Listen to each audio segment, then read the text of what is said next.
She has this thing where she likes to try to jump at my face. It's a game we play every night, or she just tries really hard to get to my face, just to see if she can.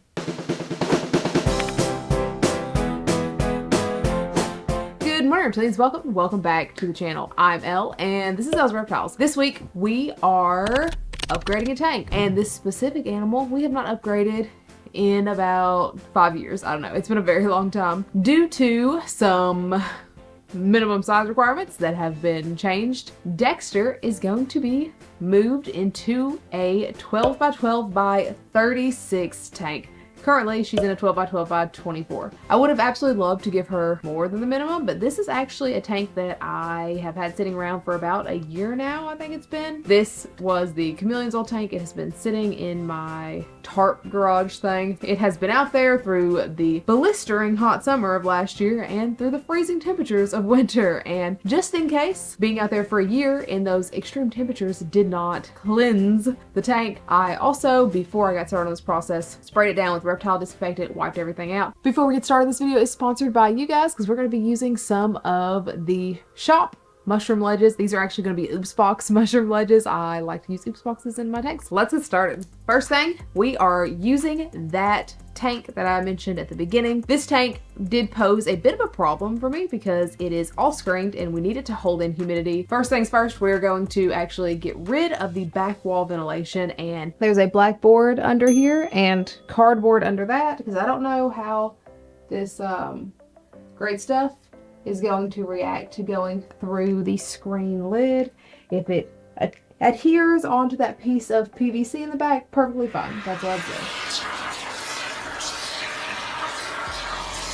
And yes, the spray foam did end up going through the mesh and coming out the back. So make sure you have something back there if you want to do something like this. For this background, I ended up using one large can of Great Stuff spray foam. And I did end up putting a piece of PVC at the bottom of this under the spray foam just to completely block off the back wall ventilation because we don't want this tank to dry out too fast. At this point, when the spray foam is still wet before it starts expanding, this is also when you want to put in pieces of driftwood or cork bark or anything like that. These are just pieces that I've had for a while, and I also had some universal rocks, little mini rocks that I put in the background as well. Most of these sticks pretty much ended up getting buried, but just keep that in mind that spray foam, it does expand quite a bit. I also went through and filled in the back of this cork bark with spray foam just because I didn't want a gecko getting stuck back there. This whole process would have been so much easier if I took the vines out, but I thought the vines were in the absolute perfect positions and I really didn't want to mess with them. They're already zip tied in place. So again, we just soaked it in disinfectant. I actually really like the overall shape of this, so I'm just going to kind of taper down here.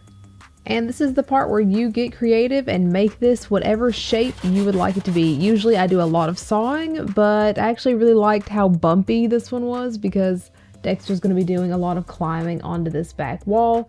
So I just used a serrated kitchen knife and just kind of cut away little pieces. Again, you can do this as much as you want.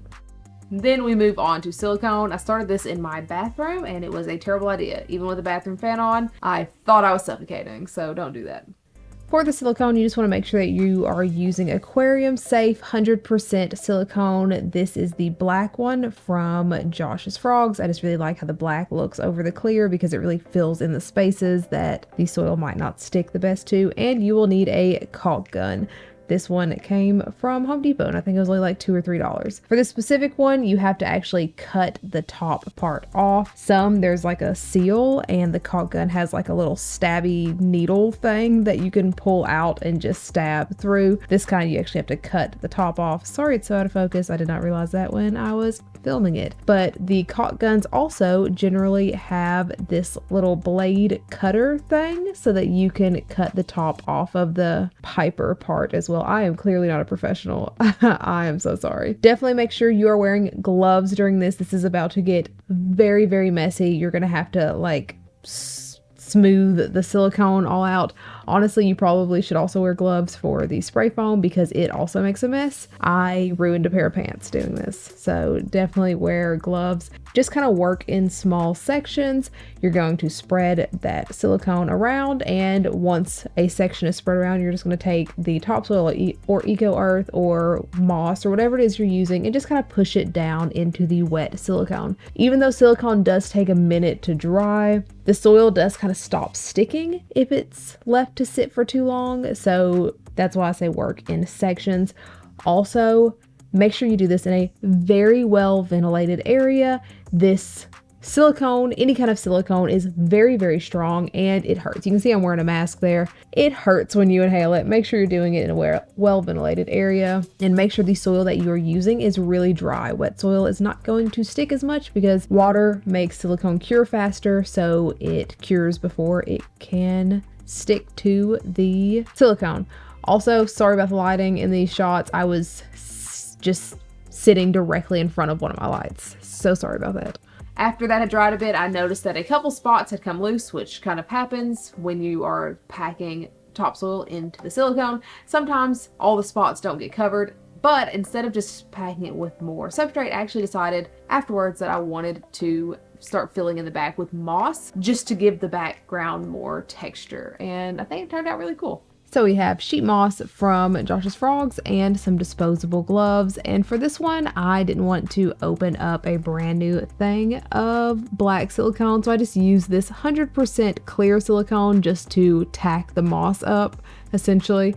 And this is that stabby thing that I was talking about. This one has a tip that's already on and you just stab it in and break the seal. And once you get that going, you can just put the moss on. I decided to do this one outside this time, and it was so much better. As you can see, I don't even have a mask on this time. So if it's a nice day outside, I definitely recommend doing the entire silicone part this way, honestly. And the next step is just waiting while this is going to be dry to the touch in about a day. You do not want to put any animal into this enclosure until you can put your head in there and not smell any silicone at all. It can be a pretty long process. Letting it air out outside though, with the ventilation of the enclosure and the outside, did only take a few days. Also, I did pull it in every night so that way the moisture didn't affect the drying time. Arcadia Arboreal Shade Dweller. UVB has been suggested for crested geckos for a while now, but I've never actually given Dexter a UVB light, so we are going to put an Arcadia Arboreal Shade Dweller light on top of this enclosure, and we're going to see how it affects her. I'm really excited about it.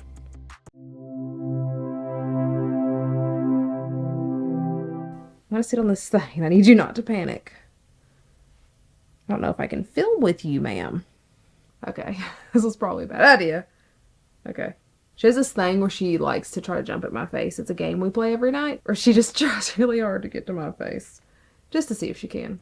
So another difficulty that I had with this tank is that I forgot that I had drilled holes into the bottom of it when there was a chameleon in it so that the water could just drain out. I was originally going to just fill it with silicone, but I was worried that they would leak eventually. So after scouring Amazon, I found this tarp thing. It's kind of like made of the same things that those grow tents that people set up as enclosures are made out of, like that tarpy material. And it's actually like to transfer plants, like a mat, and it was the perfect size to go into the bottom of this, and I decided I would just fill it in. After that, it was just time to add a drainage layer, and for the drainage layer and everything, we're just going to add it directly into this little tarp basket that I've made. I am using just clay balls for the drainage layer. They are rinsed off, that's why I'm pulling them in a little bit at a time. And then for the substrate barrier, I'm using a mixture of the substrate barrier from Josh's Frogs and just normal window mesh because I had a little of each left. Doing it this way with this insert also allows me not to have to seal the bottom of this with silicone, which prevents me from making that bottom trap door completely unusable. Just in case I ever do need to use that for any reason in the future, it'll still be there, which is nice. And then we are going to add the substrate on top of that. And the substrate, we are using a mixture of just normal organic topsoil, ABG mix, and the tropical bioactive substrate from Josh's Frogs. I always use the Scott's topsoil, and I've used ABG mix before, but I've never used the bioactive bedding. ABG mix says it's good for growing plants, and the bio bedding says that it's good for bioactive tanks for reptiles, so I just decided to do both. These essentially are things like soil, sand, moss, orchid bark, and charcoal. We also mixed in some of this from the Bio Dude. It's just like a Kickstarter for bioactivity. I'm not really sure that we needed it since we are using the bioactive substrates from Josh's Frogs, but I had it, so I figured that I might as well. And also into that, we are mixing springtails. Springtails are these little springy bugs that you put into the soil. They are super, super important as part of the cleanup crew for your bioactive tank. They essentially eat all of the things like mildew, molds, algae, things like that, all of the broken down things. They clean up the soil of your tank. Very important information here. Springtails reproduce like crazy. So if you do buy a culture from somewhere like Josh's Frogs, put them in a bunch of these little cheap Tupperwares. Put some charcoal in, fill it halfway with water, and put either some springtail food or just some uncooked plain rice on top, and they will reproduce like crazy, and then you have endless springtails for your enclosures. And we're going a little bit out of order here because I did put these guys in last, but I wanted the cleanup crew to stay all together. We are going to add these isopods. These are just plain curly isopods. I have a whole culture here, so we're just gonna pick about 10-ish, just because that's how many comes in a container if you buy them, and we're going to add those in. If you want to breed your own isopods, it's also pretty easy. You just need a substrate in a container with holes, air holes drilled in. The springtails don't need air holes, they will escape. And you need some kind of driftwood, moss on one side, some leaf litter in there for them to eat and break down, and just feed them scraps, vegetable scraps occasionally, and they pretty much reproduce. Just keep that mossy side wet and you're good to go. And then for the hardscaping, which is basically just driftwood and things, I use driftwood that I collect locally. I just make sure to thoroughly sanitize them before I put them into the tank. I just do this in order to prevent any sort of hitchhikers from finding their way into the tank. There are multiple different ways to sanitize driftwood. You can find them online with just a quick Google search, but really quickly and without very good instruction. The ways that I personally do it are by baking them in the oven if they are small enough. If you do this method, make sure you stand close to your oven. Don't leave your house. We don't want anything to catch on fire. You bake it at a very, very low temperature, like the lowest temperature your oven will go for about 30-45 minutes. You also can do a bleach soak. You water down the bleach. You only want it to be a tiny, tiny, tiny amount of bleach, and you do this over several days, and then make sure to soak it in normal water to get all the bleach out. You also, if they are tiny pieces of driftwood, can boil them in water on your stove. This is also a way to waterlog driftwood if you need to put it into an aquarium, but those are the ways that I do it. Again, Google search if you are going to do this, just so that you can have some more in-depth, better instruction. After that, we are adding in the leaf litter and some extra moss and just making this look really nice. This is just the leftover sheet moss from the background, and then forest moss, the compacted kind that you soak in water and expand, and then leaf litter from Josh's Frogs. These things are important because not only will they hold in humidity for the crested gecko, but they also provide cover and food for the cleanup crew as the leaves break down. So we're actually going to take these little, you see them? These little ornaments. And I'm going to use zip ties at the top and zip tie them to the screen. That was very close. Hopefully you understand what I'm saying.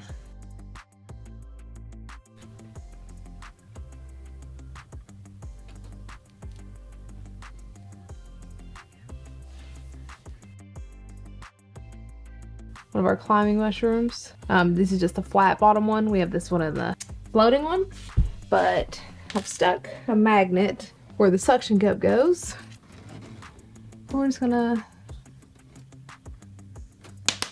not put the magnet on backwards. There we go. After all that, it's time for the plants. I put these pots in on the sides so that the pothos could kind of like curtain down. They could fountain down the side of the tank just to fill in space. And I just put them in with zip ties, and I just poked holes in the pots themselves to kind of be able to zip tie them to the side of the thing. So for these planters, the one that you see me installing, and there's one on the other side, we are putting pothos, and these will also be planted directly into the soil as well. I got this one from either Lowe's or Home Depot. I don't remember, but it was super cheap, like $15 or $20 for this giant plant that we can separate into smaller plants. The only thing is, when I do get plants from just stores like this, I like to rinse them all the way down to their roots, rinse the leaves off really good, just to make sure that there's no pesticides or anything in these plants. I just take it out to the water hose and just blast them. I'm sure there's better ways to do this. This is just the way that I do it, and I try to keep my ducks from eating them. Don't do that. Clean plant. So I'm just planting the plants in these planters with the Scott's topsoil, and I do put a layer of moss at the very bottom of the planter just so that it could hopefully catch more of the water and hold more of the water in the planter when I water the plants. All right, so the camera battery died at some point, but this is what we've got so far. The leaves are very dirty because they were just in dirt, but that'll get better once I like spray them off and stuff. Oops. Ledges. It's just oops because the pattern on the inside is very, I don't know if you can see that, but it's just not our favorite. There's also creeping fig right there.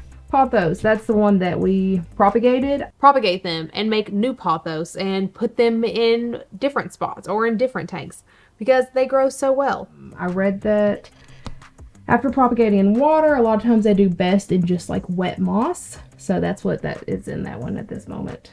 And of course I had to add her tire and her bridge and her little orb. And that is it. Just gonna spray it down really good for the isopods and the springtails and all the plants, and just kind of leave it for a week to a week and a half. And then it was time to add this girl.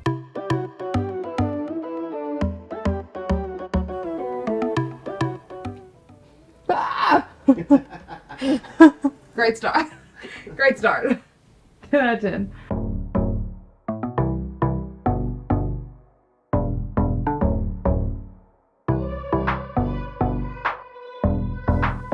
Creepy claws.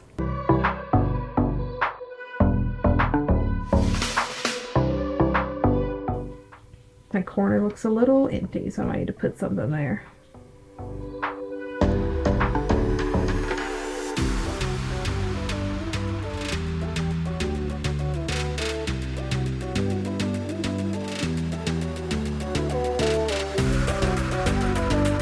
This is actually a bug feeder from Firehouse Geckos on Etsy that she has decided that she's going to use as a hide, I guess. It's really cool. It keeps the bugs from escaping. I thought we'd use it for that, but I guess not.